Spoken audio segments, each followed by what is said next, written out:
Una iniciativa de ley presentada ante el Congreso de la República busca la equiparación de pensiones del plan de prestaciones de la Universidad de San Carlos de Guatemala.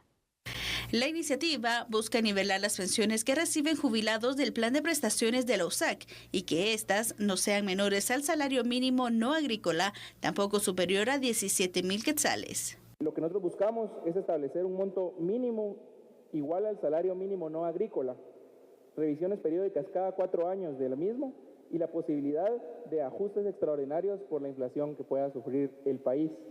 Todo esto, y esto es muy importante remarcarlo, se aplicará respetando la autonomía administrativa y financiera de la Universidad de San Carlos, con la actualización del reglamento por parte del Consejo Superior Universitario. Paulina Pineda, de la Asociación de Jubilados de la Universidad de San Carlos, señaló que esta equiparación es un derecho de igualdad. Se trata de respetar el derecho a la igualdad, de extender la protección legislativa a la igualdad como un derecho fundamental constitucional, que consiste en que no deben establecerse excepciones o privilegios que excluyan a unos de lo que se concede a otros en iguales circunstancias. En el artículo 5 establece que, para compensar la pérdida del poder adquisitivo derivada de la inflación interanual, la Universidad de San Carlos de Guatemala autorizará un aumento extraordinario de 1,000 quetzales a todas las pensiones otorgadas bajo su plan de prestaciones. Esto cuando el monto total percibido por la jubilación no supere los 7,000 quetzales mensuales. También que los pensionados cuyo monto, tras el incremento de 1,000 quetzales, quede por debajo del salario mínimo no agrícola vigente, recibirá un ajuste adicional para alcanzar dicho mínimo. Jóvenes de una mesa técnica en el Congreso de la República explicaron la importancia de poder conocer más sobre los programas que apoyan el emprendimiento del sector para su desarrollo económico. La mesa técnica que se realiza en el Congreso de la República es para crear un acercamiento entre jóvenes y los ministerios que tienen programas de apoyo para el tema laboral y económico. Los jóvenes de la mesa destacaron la importancia de incrementar la difusión de los programas para que esta información llegue a los rincones del país y reducir el fenómeno de la migración irregular. Muchos jóvenes tienen muy buenas ideas de proyectos, muy buenas ideas como proyectos, los cuales podrían ser sostenibles. Lamentablemente, por la falta de empleo como tal, pues muchos jóvenes optan por otras decisiones, lastimosamente abandonar el país. Entonces yo creo que si se lograra mejorar el proceso de inscripción, se lograra poder difundir más esta información, yo creo que llegaríamos a muchas más personas. El desconocer y tener acceso a los programas de los Ministerios de Economía, Trabajo, Desarrollo y Agricultura contribuirá al crecimiento económico, señalan los jóvenes. En el Viceministerio de Desarrollo Económico y Rural, ¿verdad?, poder proyectarnos un poco más, poder expandirnos más que todo, poder darnos a conocer mediante las difusiones que se hacen de esos programas, ¿verdad?, ver cómo los pequeños emprendedores pueden acceder a estos bonos que se tienen, ¿verdad?, por parte de ese viceministerio. También se tiene con Ministerio de Agricultura, el MAGA, ¿verdad?, que también se tiene ciertas demandas para ese sector, para que, ver en el tema de los fertilizantes también, ¿verdad?, cómo se le puede acceder en la parte rural al pueblo de Guatemala, ¿verdad?, cómo pueden acceder a los mismos también y cómo pues poder inscribirse, ¿verdad?, también para hacer las licitaciones. Esta mesa de acercamiento fue encabezada por el diputado Basni Maldonado, quien indicó que continuarán con la gestión de acercamiento con las instituciones. La Cámara de Comercio e Industria Guatemalteco-Mexicana, CAMEX, realizó el encuentro de mujeres de logística y comercio exterior. Se destacó durante el evento que la fuerza femenina mueve al mundo y en especial al comercio guatemalteco. Desde negociaciones internacionales hasta gestión de equipos multiculturales, la empatía y habilidades comunicativas de las mujeres fortalecen relaciones comerciales, favorecen acuerdos sostenibles y mejoran el clima laboral.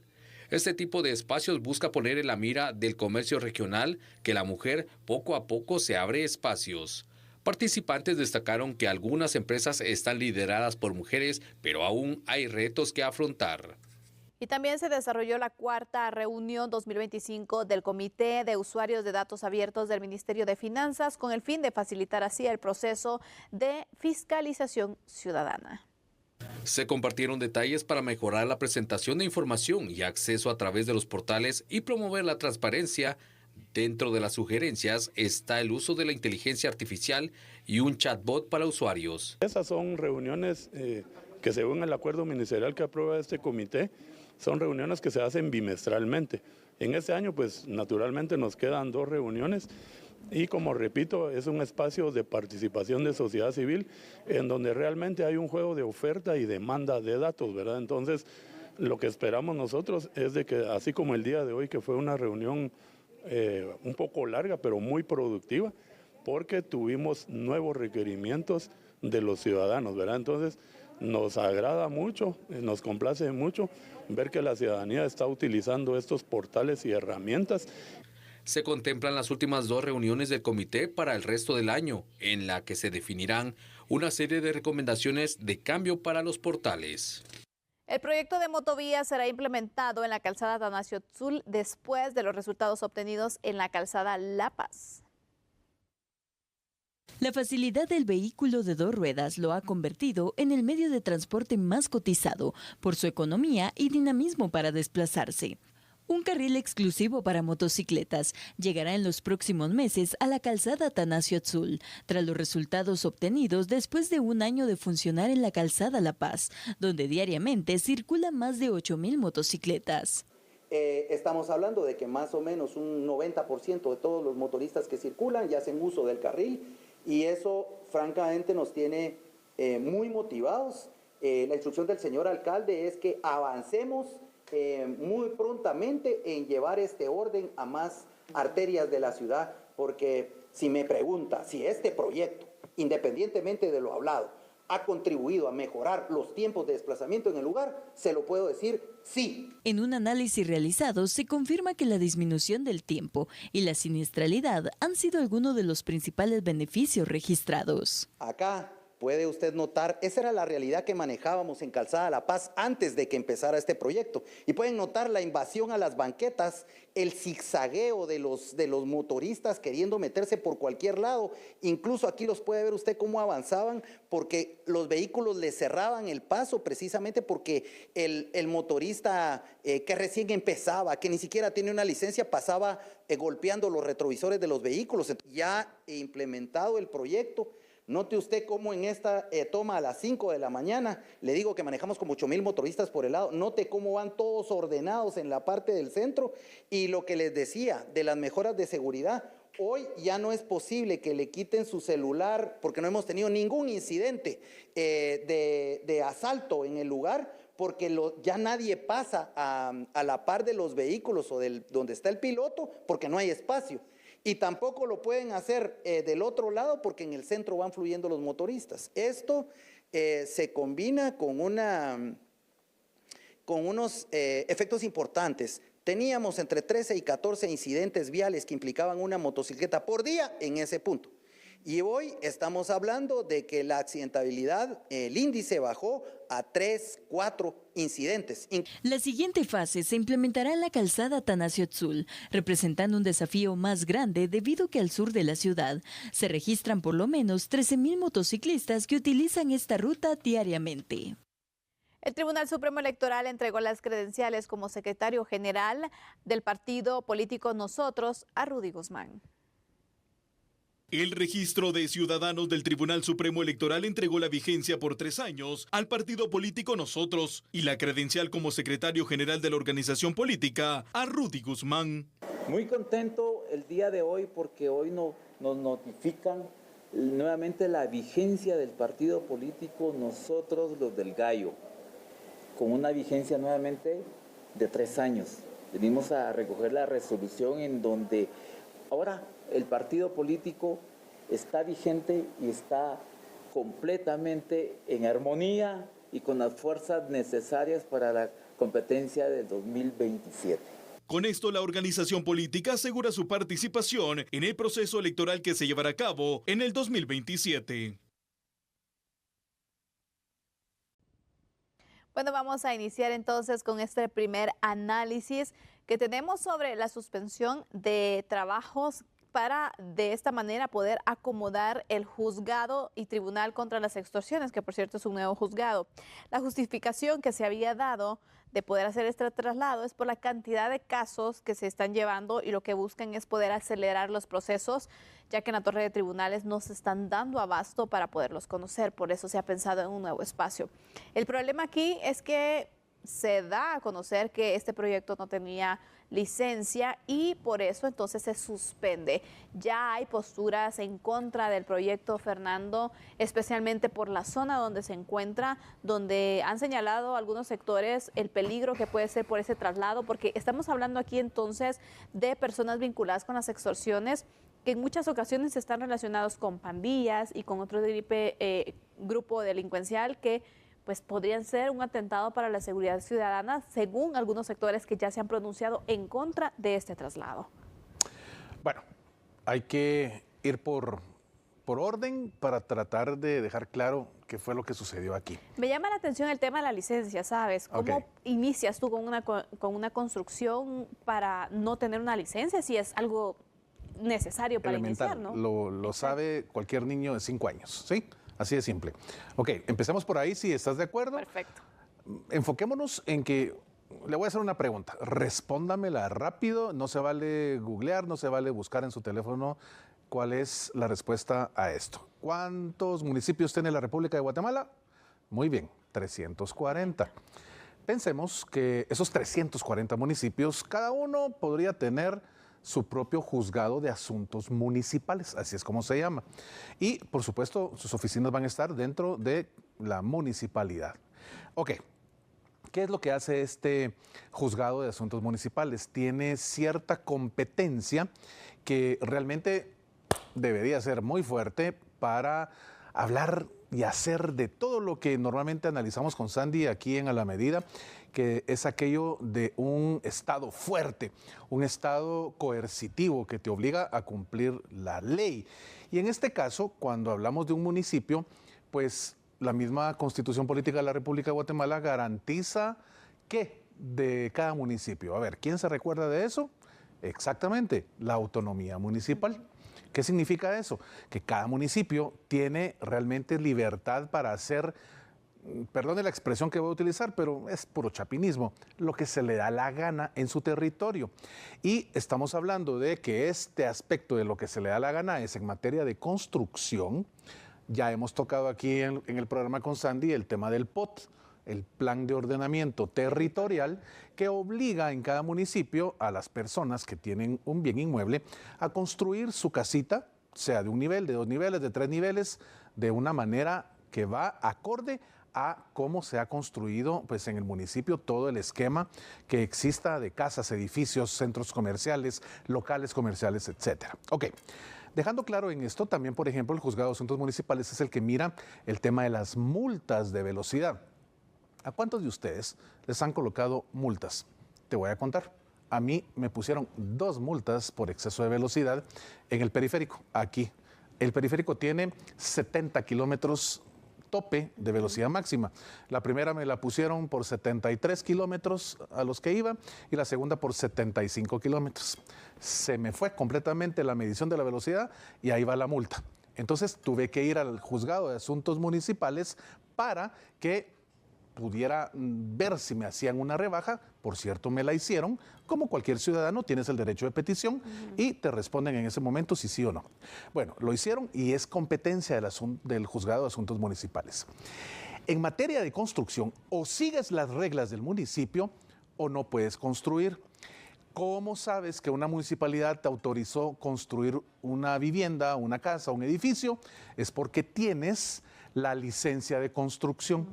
Y la licencia de construcción se obtiene cuando se han agotado y tienes la autorización porque hiciste el paso A, paso B, paso C, paso D, y entonces estás dentro de la norma legal municipal.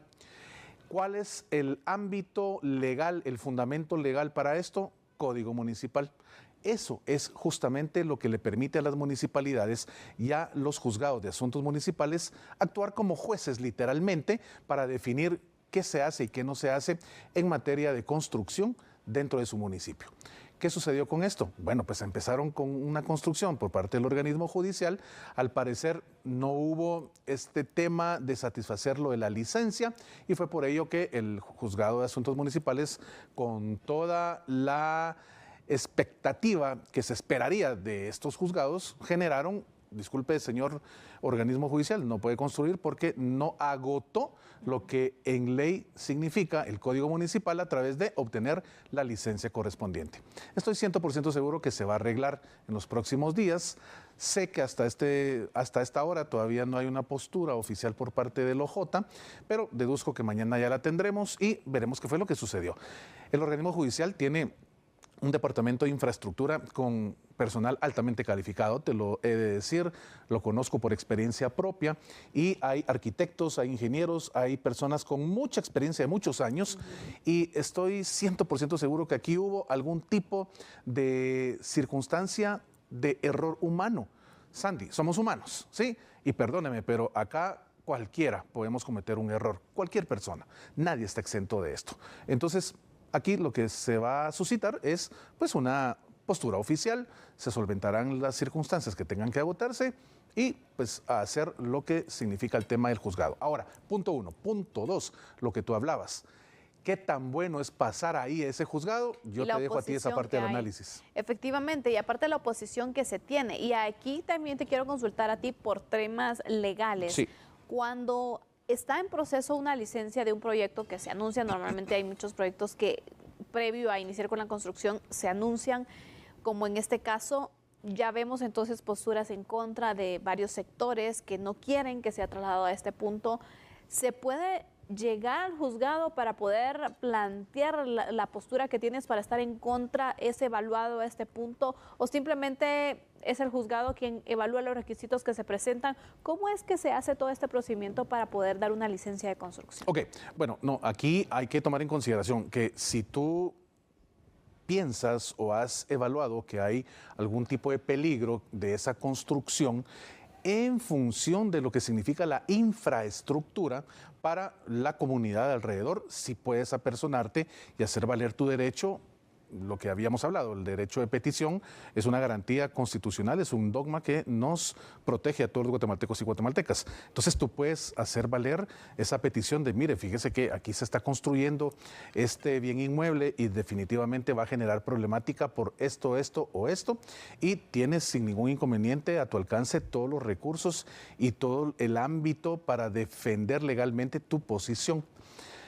Acá hubo una postura muy interesante y es que realmente el sector privado se manifiesta a través de Cámara de Industria y dicen, miren, qué problema con que tengamos en zona 9, una zona que está siendo altamente sacada de donde estaba, un letargo en tema de inversión en materia de infraestructura y de bienes inmuebles, y tiene por lo menos un par de años, 3 años, que con el esfuerzo de la iniciativa privada, con el esfuerzo de inversionistas, estamos ante un boom en el tema de un despegue inmobiliario que realmente Zona 9 ha cambiado en estos últimos 2-3 años después de pandemia. Te das cuenta que hay construcción de edificios, de apartamentos, construcción de edificios que albergan oficinas, clínicas médicas, bufetes de abogados, y también esa inversión por parte pues, de personas individuales o jurídicas en función de comprar pues, un bien inmueble en esta zona que realmente está teniendo una alta plusvalía. Y viene ahora una decisión pues, de uno de los 3 organismos del Estado de colocar ahí un juzgado que alberga ¿qué tipo de personas? Bueno, pues todos los que están dentro del esquema de pleito con la ley por la extorsión, uno de los delitos más peligrosos que tiene hoy de rodillas a la sociedad guatemalteca. ¿Qué puede significar esto para una zona que realmente está en boga en materia de inversión, en materia de infraestructura? Solo aspectos y aristas negativas. Entonces es lo que se hace valer y se está haciendo pues de manera oficial el comunicado que ya se publicó a lo largo de esta tarde y que ya pues todos conocemos. Definitivamente aquí hay una circunstancia, hay que tomar en consideración qué es lo que realmente debe prevalecer. El derecho particular, que en este caso sería el del organismo judicial de colocar ahí un juzgado, o el bien común, que es una explosión en función del comercio, de la economía, que obviamente genera plazas de trabajo, genera riqueza para quienes están pues como inversionistas, como personas que están trabajando en este sector.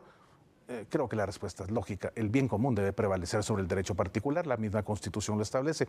Veremos qué sucede en los próximos días con esta decisión de la Corte Suprema de Justicia. Eso es por un lado el tema de la licencia, que es algo muy importante y que ha paralizado este proyecto. Para el 21 de julio tenían proyectado el organismo judicial poder iniciar con labores en este juzgado, que se tendría esta nueva sede. Sin embargo, miren qué fecha estamos ya y esto no va a ir definitivamente para este mes, al menos en agosto también no lo creo que pueda pasar. El punto es que qué tanto puede ir atrasando los procesos, porque sabemos que ya existe una mora judicial. Se da a conocer que en la torre de tribunales no se dan abasto con la cantidad de audiencias, porque también recordemos, el delito de la extorsión es un tema que ha ido en aumento y también cuántas capturas se han realizado, cuántos allanamientos para poder desarticular estas estructuras, y entonces todo esto se va sumando a la fila que ya está en espera, que un proceso legal no es algo sencillo, no es algo rápido, sino que todo se va entonces haciendo en audiencias por todo el proceso. Entonces, ¿qué tanto puede ir atrasando y aumentando incluso esa mora judicial? Bueno, definitivamente es un elemento que viene a sumar en ese poco avance que, ojo, quiero explicar.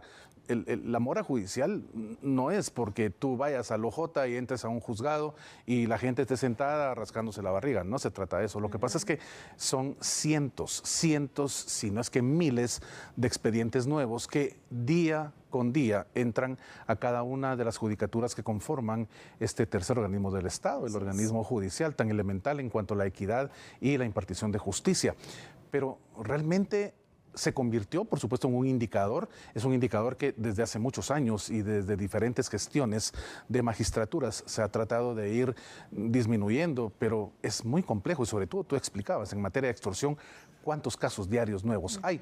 No te digo en familia, no te digo en materia laboral, no te digo en materia administrativa, etcétera. Entonces, aquí estamos hablando de una circunstancia que es una realidad en el OJ. ¿Cómo se pueda ir cambiando esto? Tendríamos que cambiar de por sí un reset al Estado. ¿Por qué? Porque se necesita tener más inversión, más partidas presupuestarias, más presupuesto para el organismo judicial. Tú vas a un juzgado y encuentras que muchas veces hay 12, 13 personas, 15 personas metidas en un huevito de oficina. De verdad, es una situación muy compleja. Es un organismo que literalmente el dinero que tiene asignado no le alcanza. Deberíamos tener más presupuesto allí, definitivamente, y no tendríamos esa problemática de la mora judicial. Entonces, con esto veremos cómo la Corte Suprema de Justicia, los 13 togados, pues analizan este esquema de lo que sucedió con este juzgado, ven la petición de todo este sector de la zona 9 y pues ojalá que sea una decisión después pensada en función del bien común.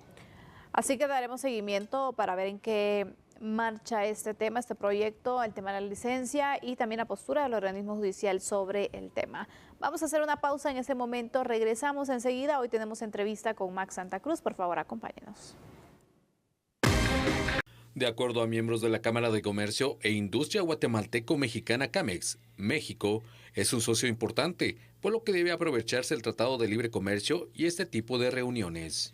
Y están haciendo un tren lineal que va a llegar casi a tocar la frontera de Tecumumán, por decirlo así, con Guatemala.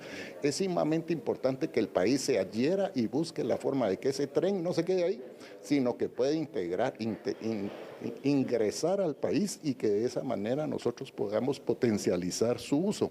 Eso no solo va a dinamizar la economía, el intercambio comercial, sino que también va a ayudar a generar fuentes de empleo durante su construcción y evolución y después por el uso del mismo. Sin duda, gran expectativa causa este encuentro que se pueda tener entre los mandatarios de Guatemala y de México, porque sería prácticamente esa reunión bilateral de forma directa la primera que se pueda tener. Claro. Han estado en otro tipo de actividades, de eventos diplomáticos, pero estar al tú y tratar temas en específico, Fernando, es la primera vez. Así que vamos a hablar de este tema. Ya tenemos con nosotros a Max Santa Cruz, quien nos acompaña para poder analizar del lado político este tipo de temas. ¿Cómo estás, Max? Qué gusto tenerte por aquí. Ya te extrañábamos. Sandy, igualmente, muchas gracias. Fernando, también. Teleaudiencia, por supuesto, a la medida. Un verdadero gusto estar con ustedes nuevamente en esta noche y en un tema que no es nuevo. viene de mucha larga data, por lo menos desde el año 87, en donde se han reunido de manera constante y manera formal dentro de un mecanismo que en su momento se denominó Comisión Binacional Guatemala-México, y hoy en día se habla como un encuentro presidencial. Yo quisiera, Max, entender con ese antecedente que nos has compartido, ¿cuál va a ser el beneficio para Guatemala de esta reunión entre el presidente Arévalo y la presidenta Sheinbaum? ¿Qué vamos a obtener como guatemaltecos de este primer encuentro entre ambos mandatarios? Bueno, tal vez es importante señalar en el contexto que en sí la relación que Guatemala y México sostienen, para Guatemala es la relación en términos económicos, en términos de cooperación inmediata, fronteriza, en términos estratégicos de seguridad, la más importante que tiene con cualquier país del mundo. Dicho esto, es la necesidad de entender que la complejidad de la relación llevó al camino de establecer esa comisión binacional, que ha sido este ente de consulta bilateral que ha permanecido desde el año 87, reitero, casi 40 años desde entonces, y que se reúnen permanentemente en diferentes grupos por tema. Por ejemplo, área de cooperación, puertos fronterizos, asuntos migratorios, defensa, temas de energía eléctrica, incluso con interconexión más recientemente. Y por supuesto, entonces hoy en día, cuando se retoma la agenda a nivel del encuentro de presidentes, que no tengo claro, pero yo creo que sí han pasado algunas administraciones, por lo menos desde el presidente, no sé si estoy mal, Colón puede ser, tal vez me falla la memoria, en donde se han reunido el mandatario de México y el mandatario de Guatemala. Es significativo que se haga en una zona fronteriza del sureste o del sur mexicano, porque es donde mayor relación tiene Guatemala en los intercambios comerciales, pero también en los diferentes problemas que más preocupan a ambos países, que es la porosidad de esos 871 kilómetros de frontera, en donde recientemente vimos incluso persecuciones de entidades de seguridad o agentes de seguridad estatales, incorporándose a la persecución dentro del territorio guatemalteco por temas de narcotráfico, las migraciones entre poblaciones que han huido precisamente por temor a los ataques del narcotráfico de un lado y del otro lado de la frontera. O sea, la agenda bilateral es compleja. Y escuchaba en la previa sobre la declaración del intercambio comercial. Hay una balanza comercial que no es favorable para Guatemala. Claro. Que deberíamos de trabajar fuertemente en eso si queremos empezar a balancear cuáles son los intereses para ambos países. Estamos hablando que Guatemala para el mes de abril de este año exportaba cerca de 45 millones de dólares y nosotros importábamos de México 232 millones de dólares. Con un detalle interesante, México podría incluso convertirse al cierre en el futuro de las operaciones de Perenco en un exportador de asfalto para Guatemala. Un asfalto que hoy en día nosotros de alguna forma producimos con petróleo pesado. Es decir, si ustedes ven, hay muchísimas características, habla del Tren Maya famoso. Así es. Y muchas de estas consideraciones a mí en lo particular me generan pues optimismo, pero también me generan preocupación. La experiencia del Tren Maya no ha sido precisamente una de las mejores experiencias, de acuerdo a los comentarios de la crítica en México, sobre lo que ha establecido de alguna forma una especie de genocidio ecológico en el traslado de esta ruta por las selvas del lado de México, que ojalá no generara esta buena intención, una situación similar en el lado de la selva de Petén, que habría que ver entonces, como se dice en buen chapín, si no es más caro el caldo que los frijoles. Claro. Este tipo de reuniones sin duda son estratégicas y son importantes de poderlas establecer. Hemos visto que Guatemala ha mantenido una relación con México, pero que en los últimos tiempos o en los últimos meses, una de las muestras es esa invasión que se dio, lo que sucedió en la frontera de la Mesilla. El punto aquí es, ¿cuánto tiempo ya lleva el presidente Arévalo de estar al frente de la presidencia y hasta este momento se tiene este tipo de acercamientos también? ¿Qué tan recomendable debe haber sido hacerlo antes? Porque sabemos que México es un socio estratégico y es muy importante también en las relaciones diplomáticas. ¿Nos estamos tardando en este encuentro? ¿Es un momento oportuno? ¿Cómo lo analizas tú en cuestiones de tiempo de poderlo realizar, Max? Bueno, sí hay que señalar algo. Recordemos que el presidente Arévalo visita México antes, incluso tomar posesión, como presidente electo, todavía con el presidente Andrés Manuel López Obrador. Hay una relación de afinidad ideológica o política que une por lo menos al mandatario Arévalo con el proyecto del hoy en día gobernante partido Morena, y esto ha facilitado los canales de comunicación. Pero hoy en día, incluso la presencia de nuestro embajador en México, que no es cualquier persona, es el embajador Edgar Gutiérrez, que fue canciller de la República durante la administración del presidente Portillo, pues conoce o sabe muy bien de las formas diplomáticas en el mantenimiento, en la elaboración de una agenda compleja. Quisiera agregar a esto, o sea, recientemente México o Guatemala también empezamos a subir cambios dentro de las dinámicas de la política exterior, cada quien en lo suyo, pero que de alguna forma nos une con relación a Estados Unidos. La imposición de los aranceles a Guatemala del 10% que México no tiene en este momento genera preocupaciones para Guatemala, donde debería buscar mercados cercanos a nivel de estados fronterizos para poder abastecer y de alguna forma compensar los costos del 10% que Estados Unidos nos impone. Pero un tema que sí nos aflige a ambos son las deportaciones de los ciudadanos guatemaltecos y mexicanos por la aplicación de las medidas mucho más duras y restrictivas de Estados Unidos en inmigración irregular, y cómo a lo largo de la frontera entre Guatemala y México se mantiene una especie de población flotante que cada vez es más presionada del norte hacia el sur, de gente que no necesariamente son guatemaltecos, que son de terceros países, pero que nos mantenemos en una especie de colchón o de sándwich en medio de la frontera. Esos son los grandes puntos que Guatemala y México deberían estar hablando. Imagino, como digo, que tal vez si no a nivel de mandatarios en un encuentro formal como este, sí se ha hecho a nivel de los canales de embajadas o a nivel de canales de cancilleres, en donde han tenido que articular junto con otros ministerios como Gobernación, incluso recientemente, o la Defensa, y en otras áreas también de la cooperación bilateral o del interés bilateral, los temas entre ambos países. Pero hoy en día sí se marca de manera significativa la visita. Ahora, uno se pregunta, ¿va Guatemala al lado de México? ¿Y cuándo México viene del lado de Guatemala? Para que haya esa especie de reciprocidad y que podamos poner en contexto y en valor la reciprocidad que debe prevalecer entre las relaciones entre dos estados. Me llamó mucho la atención cuando hacías el análisis de la frontera Guatemala-México, y esos 871 kilómetros generan realmente una cantidad de puntos ciegos que vienen a lesionar a Guatemala, sobre todo en muchos aspectos.